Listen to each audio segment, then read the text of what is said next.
விரிகிட திரிகிட தாளத்திருங்க தனகரி ஞான தாண்டவது கதி ஞான தாண்டவது.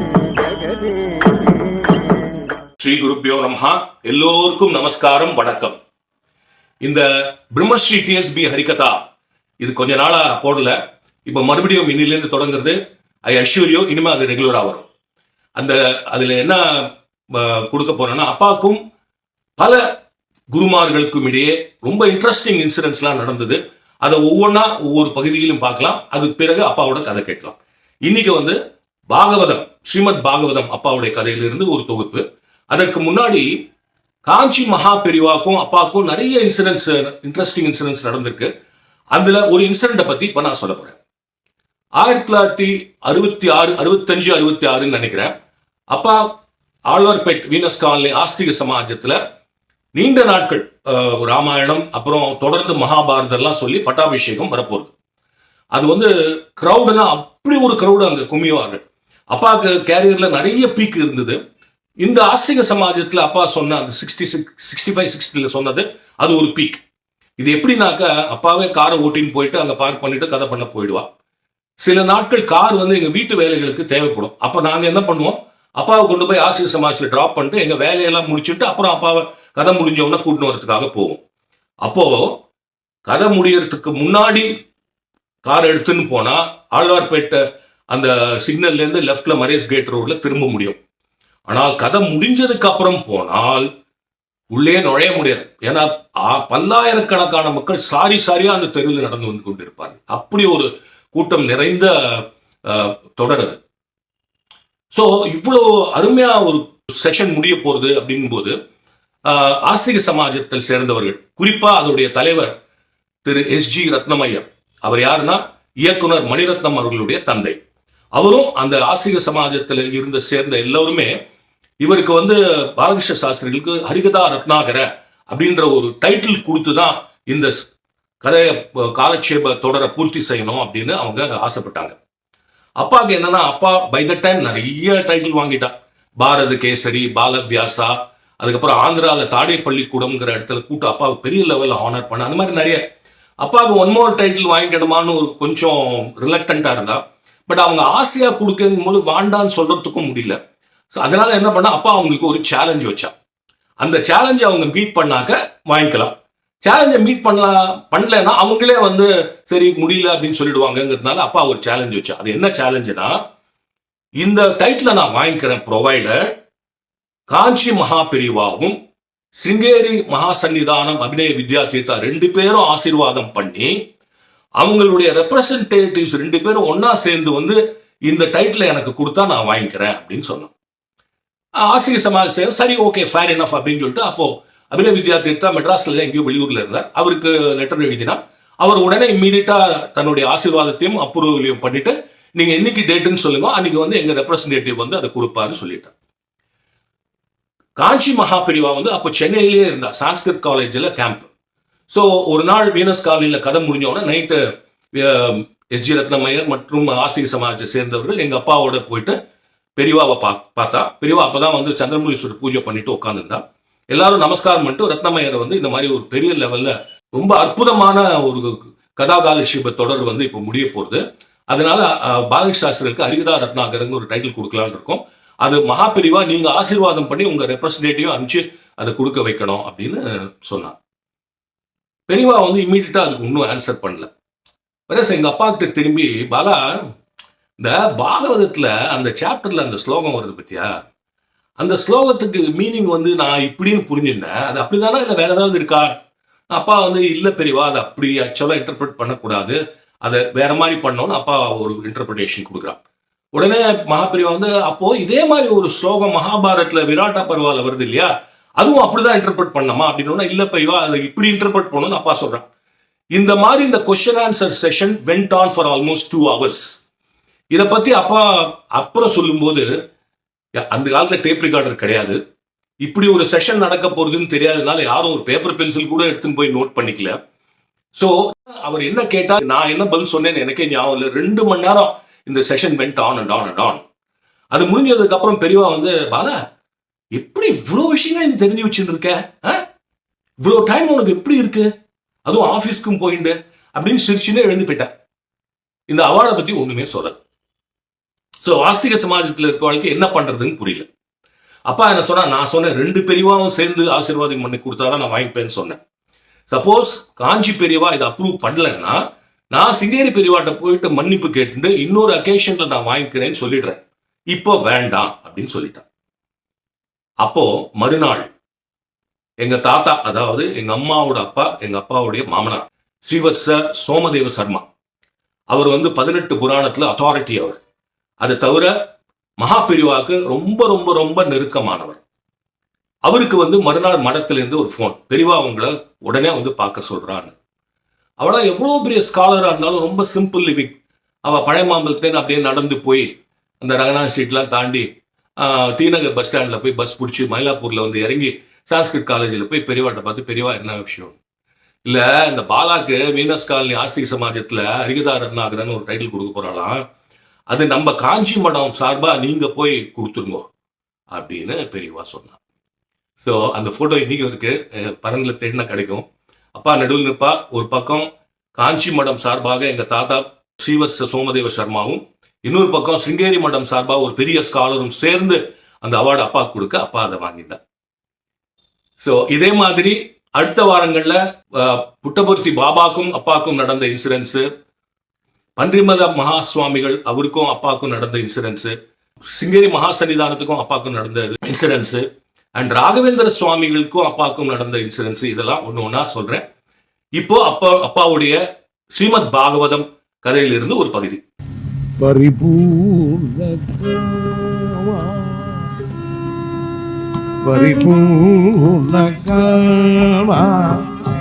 భావమున మరజినావా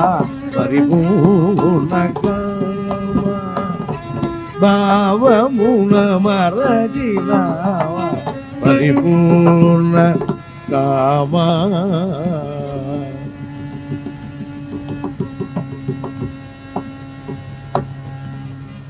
పరమ కారుణి గోతవా పరమ కారుణి గోతవా భవ శ్రీ వనజ భవార్చిద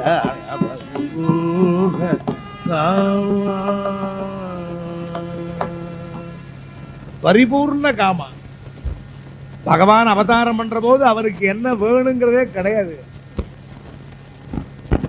பின்ன எதுக்கு வர்றாருன்னா நம்மளுடைய காமங்கள் பரிபூர்ணமாறதுக்கு தான் வர்றார்.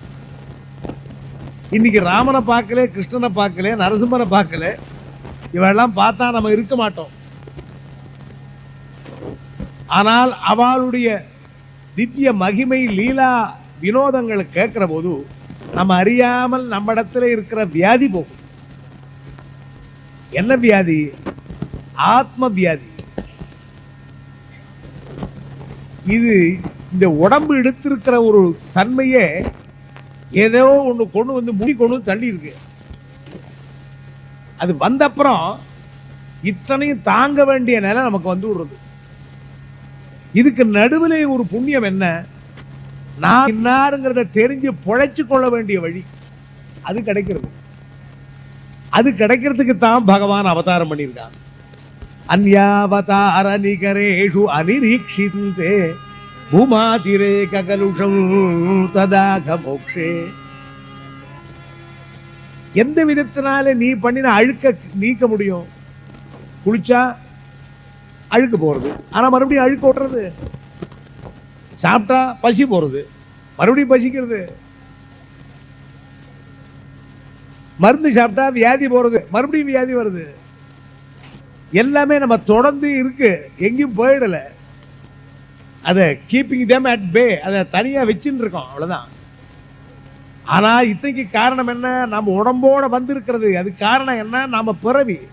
அதைத்தான் சொல்றா, நீ பெரிசுவனை பிறந்துட்டேன்னு நினைச்சுக்காத. உன்னுடைய பெருமையை நினைச்சு மகிழாத. இது நீரில் கொண்ட கொப்பளம் மாதிரி. நீ அதிலிருந்து விடுதலை அடையணுங்கிறதுக்காகத்தான் இத்தனையும் கொடுத்துருக்கா. இத்தனையோ கர்மாக்கள் இருக்கு. வேதத்துல விகிதமான கர்மாக்கள் தான் சொன்னார் கீதையில. கர்மா கர்மான்னு வருது கீதையில. கர்மா கர்மண்யேவாதிகாரஸ்தே மாபலேஷு கதாசன கர்மண்ய கர்மய பச்சேத் கர்மணிச்ச கர்மயா. கர்மா கர்மான்னு 18 அத்தியாயத்தில் இங்கே சொல்றாரு. கர்மான உடனே நம்ம உத்தியோகம் பண்றதையும் நம்ம வெளியில போறதையும் வர்றதையும் உட்காரதையும் நினைச்சிட்டு இருக்கோம். அது கர்மாவே இல்லை, அது ஆட்டோமேட்டிக்.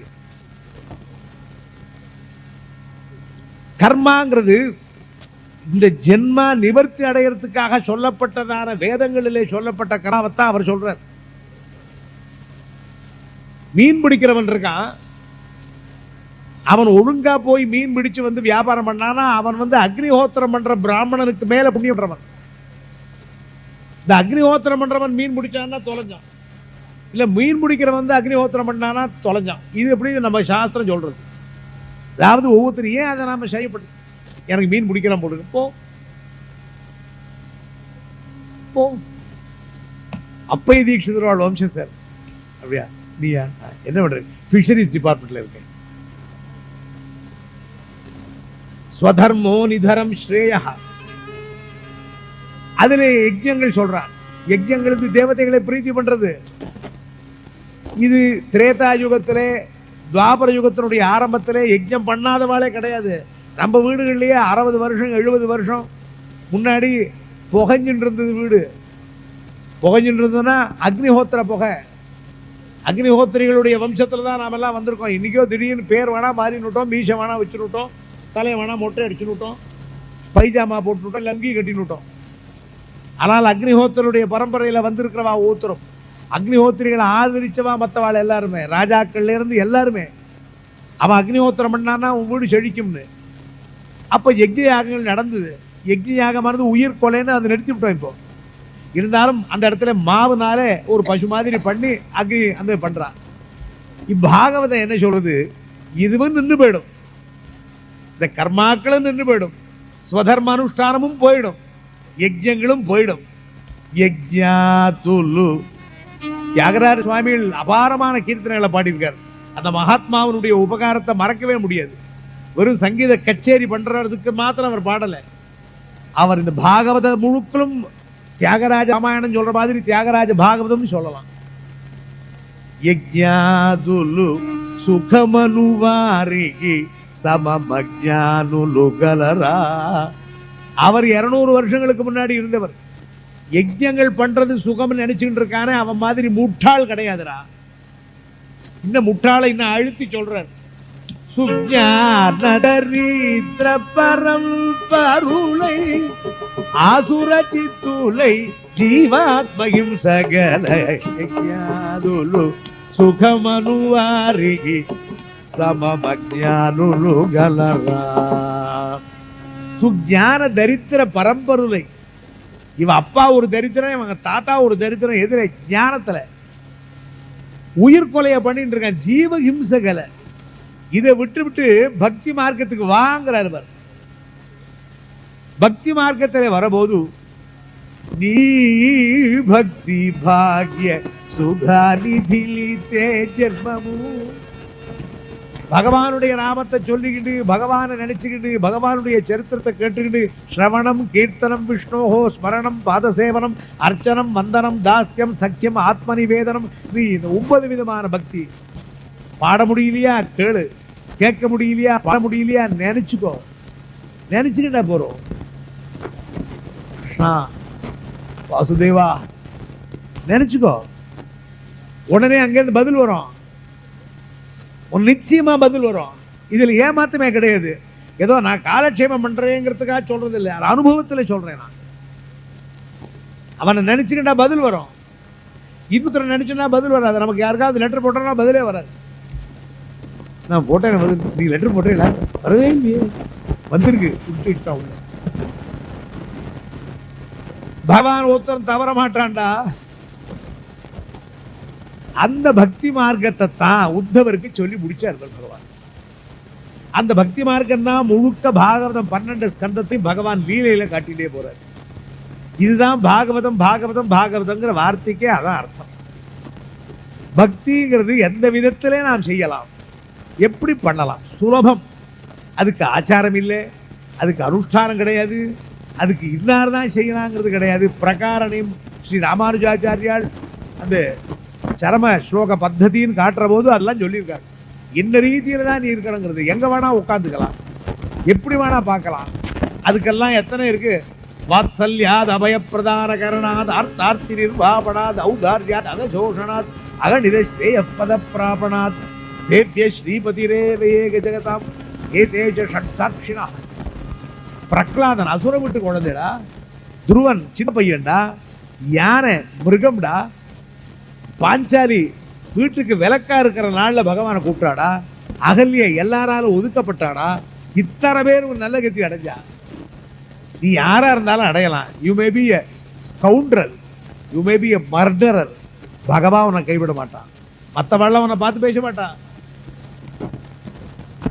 சரி வாசம் பண்ணிவிட்டு ஒருத்தன் வெளில வந்தானா அவன்ட்டு சம்பந்தமே பண்ண மாட்டான். இப்ப அது கௌரவமா இருக்கு. கொஞ்ச நாளுக்கு முன்னாடி எங்க ஆத்துல ஒரு பையன் இருந்தான். அவன் ப்ரொஃபஸர் காலேஜில். மாமா உங்களுக்கு தெரியுமா என்ன, நான் ஜெயிலுக்கு போயிட்டு வந்தேன். சரியா இல்லை இது குறிச்சா சொல்றேன், ரொம்ப சௌக்கியமா இருக்கு, ஏண்டா வந்தோன்னு இருக்குங்கிறான். ஸ்ரீவாசம்ங்கிறது ஒரு தண்டனை இல்லையா? பகவான் அதை பார்க்க மாட்டான்.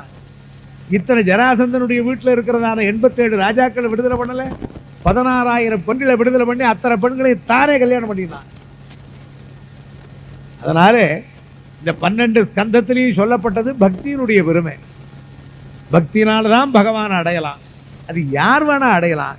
ஜாதி, குலம், அதிகாரம், படிப்பு, தபசு, யோக்கியதை, காரிய காரணங்கள் ஒன்றும் கிடையாது. ஸ்திரீ புருஷா யாரும் கிடையாது. அத்தனை பேருக்கு உள்ளத்தில் ஏற்படக்கூடியதான அன்பு, பிரேம பிரேம பக்தி சுஜன வாத்சல்யமு. புறத்தியாரு ஹிம்சை பண்ணாது, புறத்தியாரு கெடுக்கணுங்கிற எண்ணம் வைக்காது. நல்ல எண்ணத்துல தான் பகவான் வருவான். அழுக்கில குப்பையில பகவானை வைப்பியா? நறுமணத்துலதான் காத்தில் மனமாயிருப்பான்கிறார் பன்றிவள சுவாமி. மனமா இருந்தா தான் அதுல பகவான் இருப்பான். நீ பூஜை ரூம்லயே 2 ஊதுவத்தி ஏற்றி வைக்கிறியே, பகவானை அழைக்கிறதுக்கு இந்த மனமா இருக்கணும். இது இப்படி பக்தி யோகத்தை காட்டி பரீட்சித்துக்கு சுகாச்சாரியால் கேட்டு ரசித்தீர்களா? அடுத்த வாரம் மீண்டும் சந்திப்போம். அதுவரை வணக்கம், வந்தனம், நமஸ்காரம். ब्रह्मानारदयेव च प्रतिमयोः सङ्गीतसाहित्ययोः यो रामामृतपाननिर्जितशिवः तं त्यागराजं भजे।